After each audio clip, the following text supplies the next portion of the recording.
welcome to Love Success.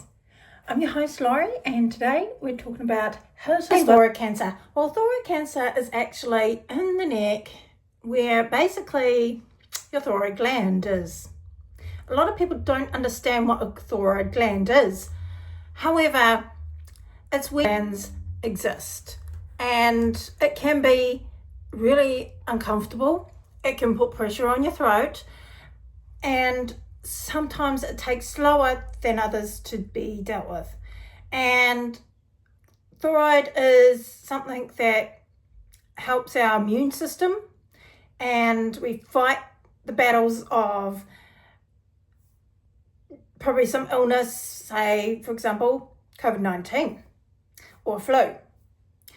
Unfortunately, some people get it better than others.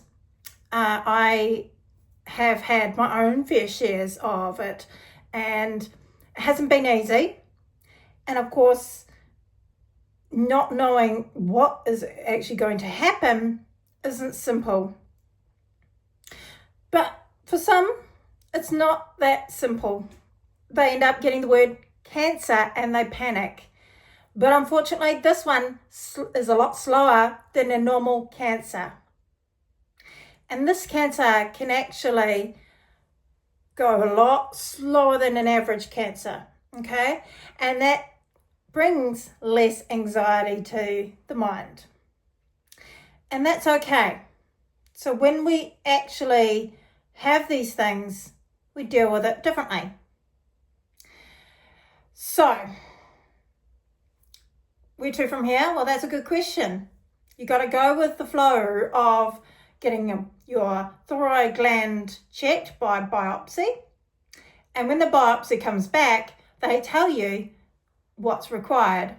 And when that comes, it can be scary because it is emotionally draining on the person or yourself. And the types of thyroid surgeries are required depending on the situation, where your thyroid gland is actually currently and how it is. Or if it's cancerous, well then they are more likely to remove it fully.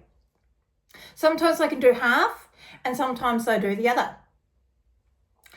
So really, what happens on that surgery day? Well, you just don't know fully until they talk to you about it. So your thyroid gland doctor will discuss this with you fully, and this is where I know from experience of my own, is discussing it with them and saying, hey, I've got this, and where do I go from here? And they always ask you, have you got any questions? And that's understandable too, because if you're basically having questions about these things, it is really crucial to actually ask them and go with the flow. There's nothing wrong with that. How to prepare? I always have a backpack full of underwear and also clothing, maybe even facial stuff, anything that you think you would require for an overnighter. And the recovery after surgery will take time, but also you will have support. Make sure you got friends and family around you. You don't need a partner to be a lot closer. You just need people that actually care about your welfare and how you physically feel every day. And that caring nature, where that compassionate side needs to be exposed to that person. Because it is hard on them emotionally as well, because it is a big deal. Having these surgical procedures are a big deal, and it's very minor when they do the biopsy, but it's still a procedure. And the procedure takes about 48 hours to recover from. And then the biopsy basically goes to the lab and get tested. So it really depends on the situation. Each person is different. Each situation is going to be more different than others and probably more complicated. Possible risks and side effects? Well, it's a hard one because there's no guarantee in any situation.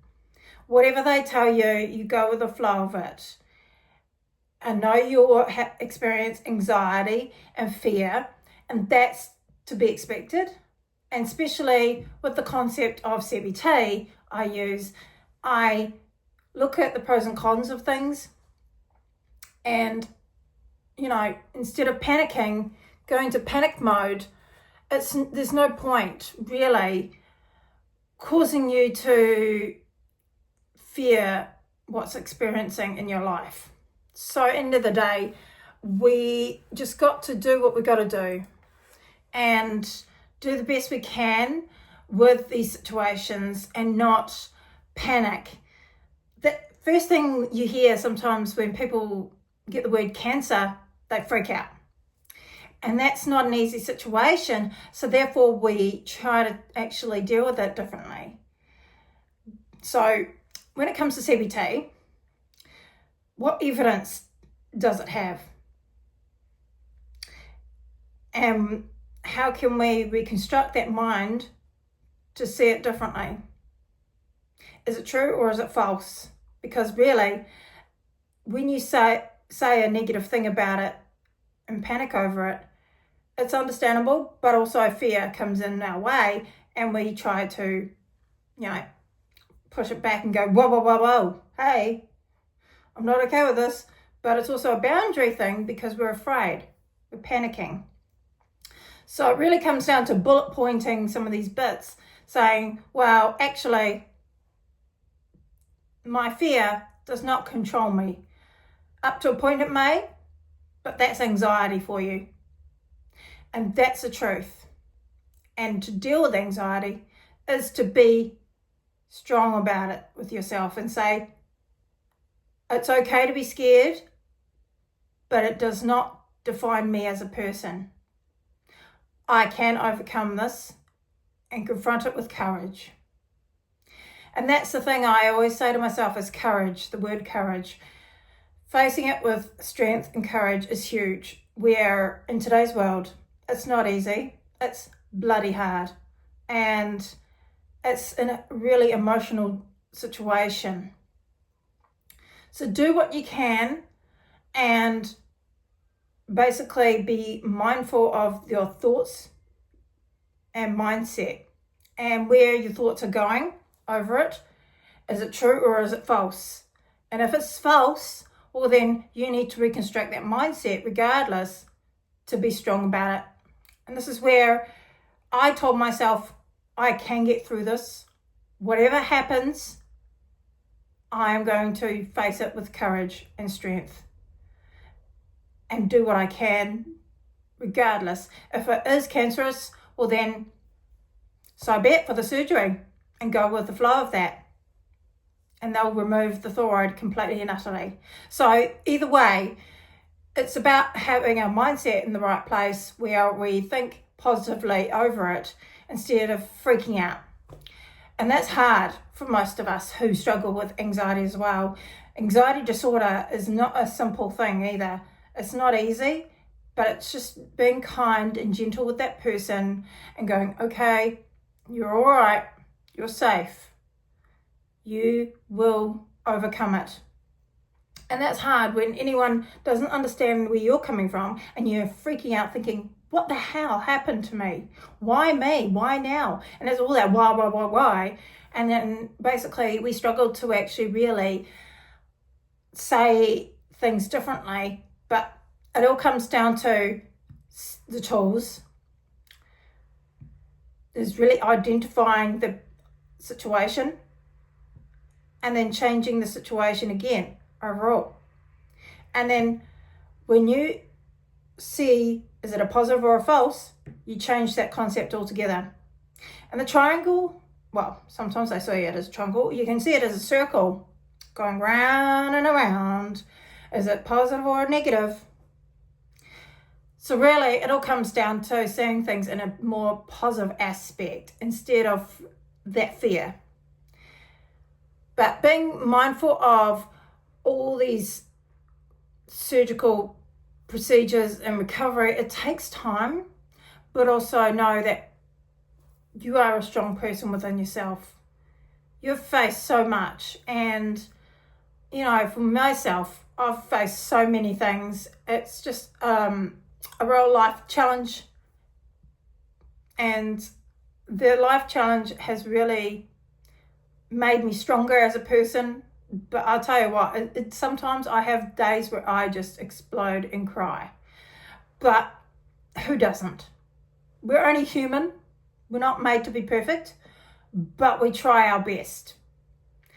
So what can you do today to be kind to yourself and think positively about the situation instead of freaking out and panicking? Because the surgeon has to do what he got to do. He will decide what treatment is necessary. Trust him and know you have a support system in place to help you overcome this emotional crazy situation. So I hope this helps you, and I'll see you on the next episode. Don't forget to follow me